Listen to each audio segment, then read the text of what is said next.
Hey there, Eli here with my first video tackling how to be successful in the Sanctum. In this video, I'm going to outline the build archetype I'm playing and the strategy that best corresponds with it. Using this strategy and thought process I talk about here, I've had 3 comfortable Sanctum wins so far. And I'll be streaming this strategy as well, so be sure to drop by. In my next video, I'll be going into detail on how to beat each type of room, the guards and normal monsters attacks, and both final boss fights. The Sanctum is certainly profitable, and I'm finding it to be a lot of fun as well. My go-to build is Consecrated Path Chieftain Totems, which unsurprisingly excels in the Sanctum. Any build that can dish out damage passively, whether it's through totems, traps, large AoE detonation skills, etc., and let you run around and actively dodge or hide is going to do very well here. That's the build archetype. The strategy that best suits this is piling on coin gain modifiers with your relics. Here are my current ones. As you can see, I have 1 defensive relic and the rest devoted to coins. Right now, I get 12 coins when I complete a room, chests have 20% chance to double drop, and monsters have 11% chance. I start with 34 extra coins right now, but that number generally won't matter too much. Notably, we have this relic that gives the merchant +2 choices for boons or relics to buy. This is big. Our defensive relic is the strongest one I've found so far because it gives us a lot of inspiration every time we gain an affliction. Because it's unrealistic that we'll avoid afflictions, which are debuffs, we at least get something out of it when we're forced to take them. This is one of the keys to winning any roguelike game. Tilt as many of the negative mechanics in your favor as possible and abuse 1 or 2 positive mechanics. In this case, we tilt afflictions in our favor by giving us inspiration, which gives us room to make mistakes, and we abuse the vendor by stacking as much gold as possible. So our strategy here is to amass tons of coins so we can buy as many boons from the merchant as we want whenever we find her. This strategy isn't concerned with using our relics to give us additional resolve or modifying anything regarding our hit point values, because as you get more comfortable with the rooms on each floor, you should only be getting hit once or twice at most on your way to the boss. Again, I will be breaking down the mechanics of each room and the guards and bosses in the next video, so be subscribed to know when that comes out. On top of not getting hit, the moment we find a vendor, there's a high likelihood we can buy at least 1 boon that provides either a large inspiration buffer or heals our resolve by a significant amount under this or that circumstance. An example of this is healing 50% of our maximum resolve when we enter a boss room. So a quick recap. Our build archetype lets us deal damage while we're hiding or dodging, and our relics enable us to amass tons of gold. Let's head into the meat and potatoes of this video, which is a room analysis for each room on all 4 floors to showcase why this strategy works so well with this build archetype.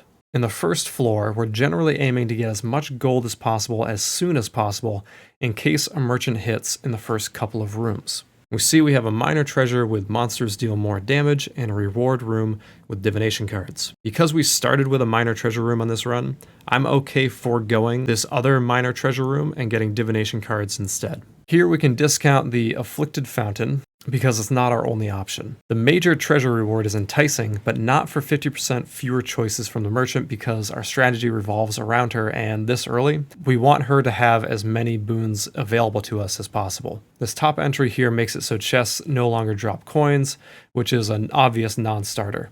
Room 3 is an obvious choice for us. We're confident we aren't getting hit, so resolve-related impairments aren't as scary as they might seem. This room is an excellent example of the importance of looking at connecting room lines. Let's pretend for a moment this Chambers of Inscription didn't have a build-killing affliction and maybe some better rewards. Something to entice us that way. Look where the room leads. We're locked into this top room and the following selection presents a risk. If this middle room, floor 5, is a room we don't really want to take, like another build-killing affliction, then we've locked ourselves out of potential room options by needing to stick to the top row. Now, it's true that we run into that same initial gamble by taking the treasure room path we're planning on, but the follow-up room options for floors 6 and 7 are larger. Both of the rooms branching off of floor 5 have 3 options instead of 2. Because we're searching for merchants, there's extra value for us in following a path that opens up the largest potential number of rooms. For room 4, we're still looking at the treasure room. Floor 5 now has the option for a minor treasure or a benevolent fountain, which allows us to buy a random boon for 150 gold. Let's take our minor treasure room here so we can see what all the options are after floor 5. Alright, now we can see our top follow-up room has golden smoke, making rewards unknown on this map for the rest of the run. No thanks. This is devastating because it takes away our ability to plan. This next choice, 50% increased merchant price, this is fine later on in the run, but this early it cuts directly into the efficiency of our strategy, so no thank you. Third option, unless I have a good reason not to, I avoid afflicted fountains, and this one also has a strategy killer affliction on top of it with losing all coins on floor completion. No, no, no. So that leaves the bottom two options and effectively confirms that we're going to take the Benevolent Shrine on room 5. And this affliction, lose resolve when using flasks, it's not terrible for our build, but it's certainly one of the debuffs I try to avoid as I rely on my mana flask for this build. Fortunately for us, this leaves an affliction that we don't much care about because we're not going to get hit, right? Right. So you might be wondering, what do we do if all of these rooms had afflictions that were strategy killers? Well, we just have to take the least bad option and hope for the best. The nature of this league mechanic draws directly from roguelikes in that theoretically you can get screwed over with simply all bad options. However, this is precisely why I went for the room options that had the most follow-up rooms to go to, because this mitigates this risk as much as possible. Reading the lines saves runs. And I just wanted to say, this Benevolent Shrine that we picked up, we did get the 50% more coins boon, which is a hell of a strategy enabler. We've already decided which room we're taking on room 6, and we got back-to-back lucky here with a major treasure room as our only option before the boss. So the rest of this floor is solved, and now we'll just take out the rooms. By the end of all of it, our total number of coins on floor 1 ends up being 1378, which is a solid start for floor 2. Now, floor 2 presents us with a choice. We don't care about the affliction from the merchant shop, but we get the option of a minor treasure into merchant or a benevolent shrine into a major treasure room. The Benevolent Shrine is often a solid choice because you're paying 150 gold for a boon, which could very well cost a lot more from the shop. An argument could be made for the shrine into major treasure, but because the bottom item reward room is garbage, and the merchant affliction is irrelevant, and will arrive into the merchant room with something like 1600 gold, I think it's a good idea to go and see what she's got. So we complete room 1 and 2, and at the end of 2, we're at our first merchant. And she's got some goodies. Adrenaline Vial solves any resolve issues we might get from being hit, so that's a yes. 200 max resolve from Tarnished Descry will synergize well for us, so long as we don't get hit by healing us up to our new maximum at the boss room. Sanguine Vial reducing 30% monster life is a solid pickup for 2 reasons. One, the obvious that it makes stuff easier to kill, but more importantly, it nullifies the affliction that gives monsters an additional 30% hit points that we might have to or want to acquire later on. The Wooden Effigy we don't care for, as we're confident we're not going to get hit. Now in retrospect, I do wish I'd taken that Sensor Relic. I wasn't thinking, would have been great to have. Oh well. Room 3 is decided for us with the Red Smoke debuff. Because we're merchant hunting with this strategy, being unable to tell what rooms are is a killer. We don't love the merchant having 50% fewer choices, but it's much better than not being able to tell where the merchant is in the first place, and worse, heading into afflicted fountain rooms by accident. Room 4 is tempting, but a no-go, as I'm not interested in taking Liquid Cowardice, again, that debuff that loses resolve on flask use, without a significant reward attached to it. Because we haven't picked up 50% less merchant prices, I'm not interested in taking that affliction and only being able to pick up a couple of boons. Room 5 has only one choice, a fountain, so let's skip to room 6. Room 6 has 3 rooms all leading to 1, then the boss, so this is our last decision on floor 2. The afflicted fountain is an automatic no, so it's between rewards and treasure. And look at that affliction, plus 30% monster hit points for the treasure room. That looks pretty good to me, but let's check the reward room. Fusings and divination cards.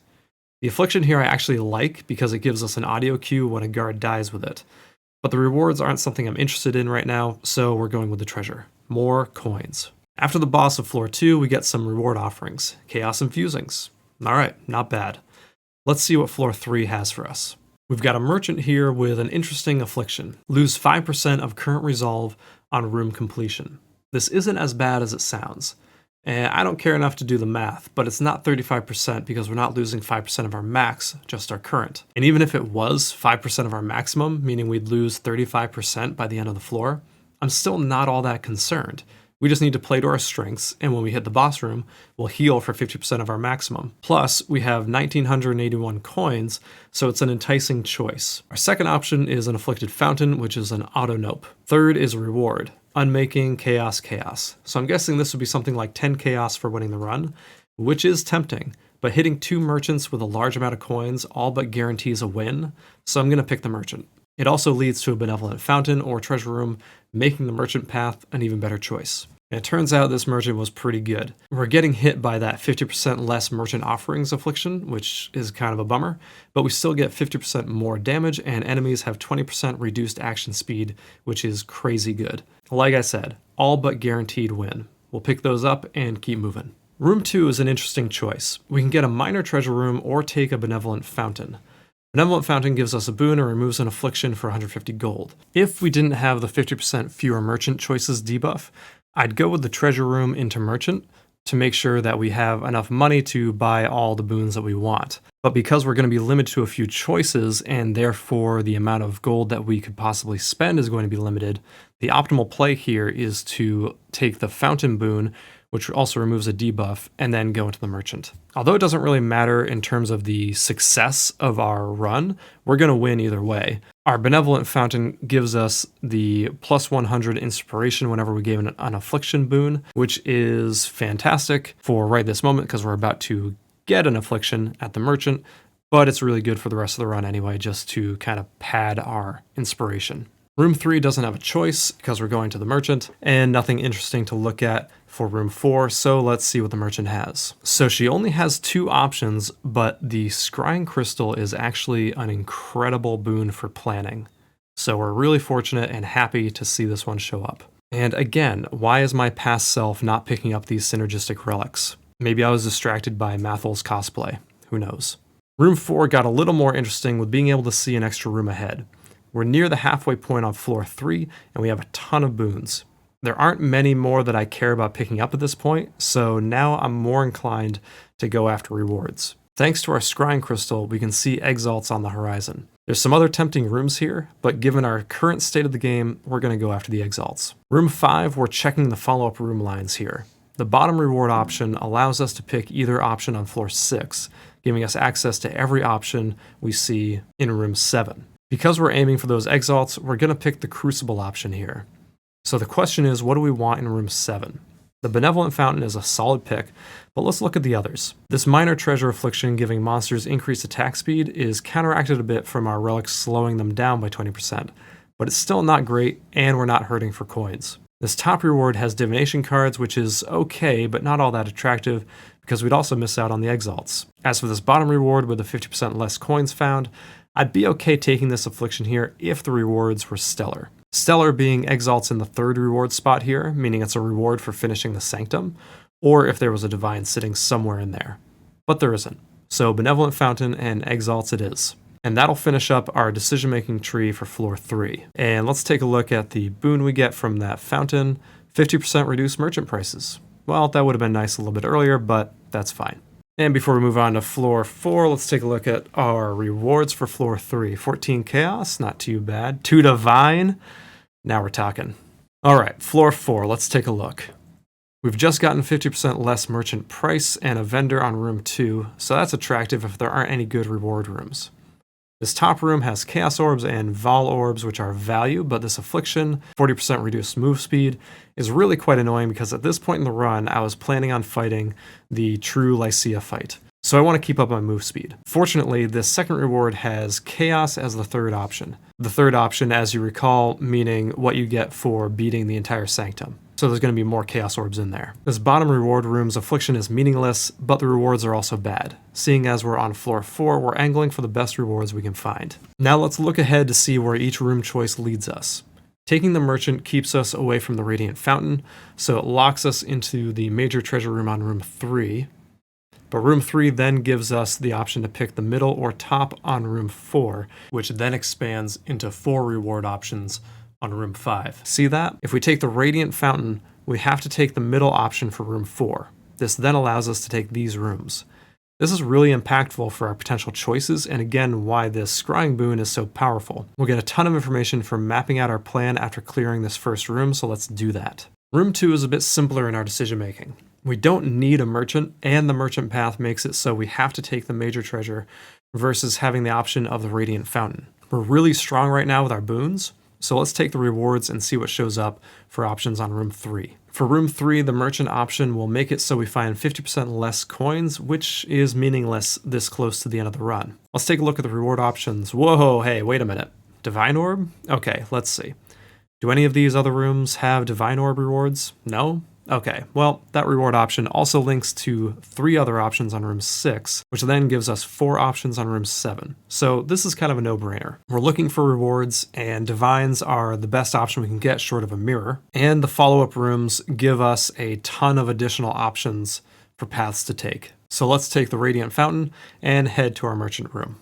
And by the way, if you weren't aware, Radiant Fountains are excellent. 5 coins, gives you a random boon, removes an affliction, and gives you a 200 inspiration shield. But again, we'll go over these kinds of details in the next video. Room 4. At this point, we're trying to win as hard as we can with rewards. Because we're taking the Divine Reward room, we can't pick the merchant option on room 6. Not that we care much about the merchant anyway with how many we've already found. The top reward room has Chaos on Sanctum completion, so that's a strong choice. The other one is divination cards, then a minor treasure. As is expected, the closer we get to the final boss of the run, the easier our logic tree becomes. So we'll go take a look at our afflicted merchant. It looks like we lost the dice roll on how many things she'd have available here. Or maybe there's another mechanic at play that affects how many items she has to offer, on top of our 50% less rewards. Maybe there's an RNG roll of 1 to 3 options or 2 to 6 or something like that. Regardless, we might as well buy them both. Room 5 is already decided on with the Divine Orb reward,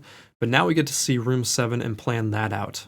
Now, even if we didn't have the Scrying Relic, we'd have been able to see this Exalt reward room once we clear room 5 and see that the better option is to take this Lost Catacombs for the divination cards and then take the Exalt room after that. This goes back to the impact that afflictions can have that affect our ability to read the Sanctum map. Remember how we didn't take that affliction that would hide reward types? This highlights the importance of not taking afflictions that impact our ability to read the Sanctum map. Afflictions that hide reward type, room type, and make it so we can see one less room ahead, these are powerful afflictions to avoid.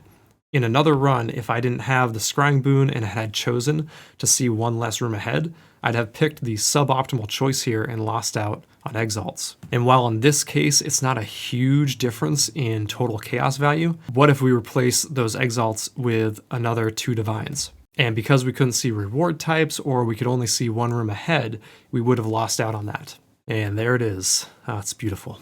Room 6 is chosen for us because of the positioning of the rewards in room 7. And because the Exalt reward is in the 3rd position, we'll get at least 2, which is a 22 chaos value at the time of this video. And so far as I'm aware, the highest chaos reward we can get is 14, so the Exalts are always the better choice. And because the bottom choice on floor 7 is garbage, our decision tree is locked in. Let's skip over to the final reward. By entering the final reward room, you are forgoing your ability to return and face Lycia in her true form. Don't worry, we'll come back to this in the next video. What's that sound? That's the sound of a successful strategy. And that's going to be it for this video. Remember, we only covered one build archetype and one strategy here. There will be more in the future, but the next video is going to center around the mechanics of the rooms and the bosses and the guards and all that so that you can feel more confident moving through each room on each floor. I hope you learned something here. Feel free to drop into my Twitch and watch these runs play out live. Hop into my Discord if you have any questions or message me on Twitter. And until next time, this is Eli signing off.